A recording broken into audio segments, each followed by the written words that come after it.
ఐపీఎల్లో మరో ఆసక్తికర పోరుకు అంతా సిద్ధమైంది. బెంగళూరు పంజాబ్ జట్ల మధ్య కాసేపట్లో మ్యాచ్ జరగనుంది. హోమ్ గ్రౌండ్స్ లో జరుగుతున్న ఈ మ్యాచ్ లో బెంగళూరు విజయం సాధించాలని భావిస్తోంది. బౌలింగ్, బ్యాటింగ్ లోనూ డూప్లెసిస్ దళం బలంగా కనిపిస్తోంది. గత చెన్నై మ్యాచ్ లో అనుభవాలను దృష్టిలో పెట్టుకుని బెంగళూరు రంగంలోకి దిగనుంది. విరాట్ కోహ్లీ క్రీజ్ లో నిలదొక్కుంటే జట్టు భారీ స్కోర్ చేసే అవకాశం ఉంది. డూప్లెసిస్, దినేష్ కార్తిక్, అనుజ్ రావత్ మంచి ఫామ్ లో ఉండడం ఆ జట్టుకు ప్లస్ కానుంది. ఇక ఢిల్లీపై గెలిచి ఆత్మవిశ్వాసంతో ఉన్న పంజాబ్ బెంగళూరును ఓడించేందుకు సిద్ధమైంది. Shikhar Dhawan, Sam Curran, living stone మంచి ఫామ్ లో ఉన్నారు.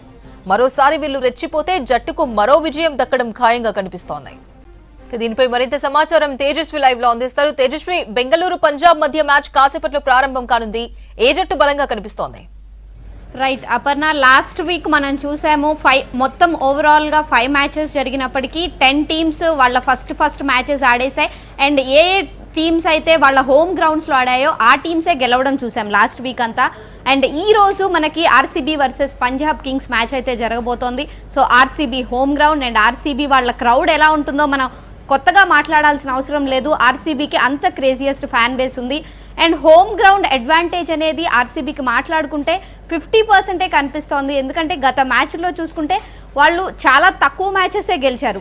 ఓడిపోయిన మ్యాచెస్తో కంపేర్ చేస్తే గెలిచిన మ్యాచెస్ చాలా తక్కువ. సో ఆర్సీబీకి హోమ్ గ్రౌండ్ అడ్వాంటేజ్ ఉందా లేదా అంటే లేదనే చెప్పాలి. వాళ్ళు దాన్ని యూజ్ చేసుకోలేకపోయారు. కానీ ఈ ఇయర్ కొంచెం ఆర్సీబీ టీం కొంచెం స్ట్రాంగ్గానే కనిపిస్తుంది అని మనం మాట్లాడుకోవచ్చు. ఎందుకంటే కెమెరన్ గ్రీన్ లాంటి వాళ్ళని తీసుకున్నారు కాబట్టి బ్యాటింగ్లో. కాకపోతే ఫస్ట్ మ్యాచ్లో చూసినప్పుడు విరాట్ కోహ్లీ కొంతవరకు బాగా ఆడలేదు. ఫ్యాఫ్ డూప్లెసిస్ మంచి ఓపెనింగ్ అందించినప్పటికీ తర్వాత విరాట్ కోహ్లీ కానీ, మ్యాక్స్వెల్ కానీ లేదా రజత్ పటిదార్ లాంటి వాళ్ళు తక్కువ స్కోర్స్కి అవుట్ అవ్వడం జరిగింది. అసలు రజత్ పటిదార్ కానీ, మ్యాక్స్వెల్ కానీ అసలు రన్సే స్కోర్ చేయని సిచ్యువేషన్స్. లాస్ట్లో వచ్చిన అనూజ్ అండ్ దినేష్ కార్తిక్ వీళ్ళిద్దరూ మంచి బ్యాటింగ్ లైనప్తో బాగా లాస్ట్లో ఒక 174 వరకు స్కోర్ని తీసుకెళ్లారు. కానీ లేదా మిడిల్ ఆర్డర్ చాలా స్ట్రాంగ్గా కనిపించింది మనకి. అండ్ కేజీఎఫ్ మనం ఎవరినైతే ఎక్స్పెక్ట్ చేస్తామో వాళ్ళైతే మంచిగా పర్ఫామ్ చేయలేదు except Faf du Plessis. And bowling లైనప్కి వస్తే కెమెరన్ గ్రీన్, యష్ దయాల్, కరణ్ శర్మ, సిరాజ్ ఇలాంటి వాళ్ళు ఉన్నప్పటికీ వీళ్ళల్లో కూడా బౌలింగ్ అంత బాగా ఎవరూ చేయలేదు. అది మెయిన్గా సిఎస్కే మేబీ డిఫెండింగ్ ఛాంపియన్స్, వాళ్ళ టీం స్ట్రాంగ్గా ఉండడం వల్ల వీళ్ళు కొంచెం బ్యాక్ అయ్యారా లేదా సిచ్యువేషన్స్ ఏమన్నా అక్కడ హోమ్ గ్రౌండ్ అడ్వాంటేజ్ వాళ్ళకు ఉండడం వల్ల వీళ్ళు బ్యాక్ అయ్యారా తెలియదు. కానీ ఈ రోజు అయితే విరాట్ కోహ్లీ కొంచెం స్ట్రాటజీస్ మార్చి బ్యాటింగ్ని కొంచెం చేంజ్ చేసుకొని వచ్చే ఛాన్సెస్ ఉన్నాయి. ఎందుకంటే చిన్నస్వామి స్టేడియంలో వాళ్ళకి కొంచెం క్రౌడ్ అడ్వాంటేజ్ ఉంది కాబట్టి సో దాన్ని అడ్వాంటేజ్ తీసుకొని మేబీ లాస్ట్ మ్యాచ్లో చేసిన తప్పు చేయకుండా ఈసారి కొంచెం సటిల్గా ఆడి స్టార్టింగ్ నుంచే మంచి ఓపెనింగ్ ఇస్తారు అని విరాట్ కోహ్లీ నుంచి ఎక్స్పెక్టేషన్స్ ఉన్నాయి. అండ్ పంజాబ్ విషయానికి వస్తే ఆల్రెడీ పంజాబ్ హోమ్ గ్రౌండ్లో గెలిచి వస్తున్నారు. అది కూడా కొత్త గ్రౌండే అయినా సరే అక్కడ గెలిచి వాళ్ళ అడ్వాంటేజ్ తీసుకొని ఈసారి వస్తున్నారు. అండ్ ఈసారి పంజాబ్ టీం చాలా స్ట్రాంగ్గా ఉంది. శిఖర్ ధావన్ ఫస్ట్ నుంచి కన్సిస్టెంట్గా ఉన్న కెప్టెన్.